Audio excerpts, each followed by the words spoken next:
श्री शिवप्रतिष्ठान युवा हिंदुस्थानचा 5वा वर्धापन दिन।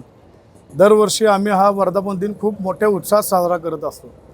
मात्र दुर्दैवाने यावेळेस माझे मुख्यमंत्री स्वर्गीय अजितदादा पवार यांचं दुःखद निधन झाल्यामुळे आम्ही कुठलाही उत्सव साजरा न करण्याचा निर्णय घेतलेला। मात्र आपल्या सांगलीचे लोकप्रिय जिल्हाधिकारी माननीय अशोकराव काकडे साहेब यांनी एक सांगली जिल्ह्यातील 12 गडकोटांचं संवर्धन करण्याची घोषणा केली।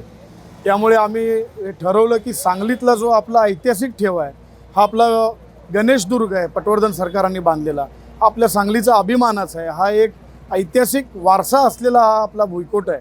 म्हणून या गणेशदुर्गचं संवर्धन करण्याची जबाबदारी आम्ही आज घेतलेली आहे। आज या निमित्तानं आम्ही एक संवर्धन मोहीम सुरू केली। आज पहिल्या दिवशीच आपल्याला मार्गदर्शनासाठी किंवा प्रमुख उपस्थिती आपल्या सांगलीचे जिल्हाधिकारी माननीय अशोक काकडे साहेब, टाकळीचे जे मठ आहे टाकळी मठाचे शिवदेव स्वामीजी, आपल्या सांगलीचे अधिपती पटवर्धन सरकार, आत्ताचे त्यांचे वंशज पटवर्धन सरकारांचे युवराज आदित्यराजे विजयसिंहराजे पटवर्धन साहेब हे स्वतः उपस्थित होते, जयदीपजी अभ्यंकर। आणि त्याचबरोबर या सगळ्या मोहिमेमध्ये आमच्यासोबत महापालिकेचे सर्व कर्मचारी आहेत। तर महापालिकेचे अतिरिक्त आयुक्त माननीय राहुल रोकडे साहेबसुद्धा आपल्यासोबत उपस्थित होते। आणि आज ही मोहीम आपण सुरू केली।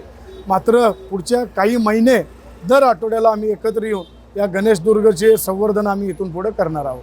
त्याचबरोबर जिल्हाधिकाऱ्यांनी जे आवाहन केलेलं आहे की सांगली जिल्ह्यामध्ये जे 12 गडकोट आहेत, ज्याला छत्रपती श्री शिवाजी महाराज, धर्मवीर छत्रपती श्री संभाजी महाराज यांचा इतिहास आहे, यांच्या पदस्पर्शाने पावन झालेली ही भूमी आहे। तर याच्यासुद्धा संवर्धनासाठी आम्ही आमच्या शिवप्रतिष्ठान युवा हिंदुस्थानच्या मार्फत या माध्यमातून आम्ही सुरुवात करणार आहोत। लोकशाही मराठी ऐका, पहा, जागरूक रहा।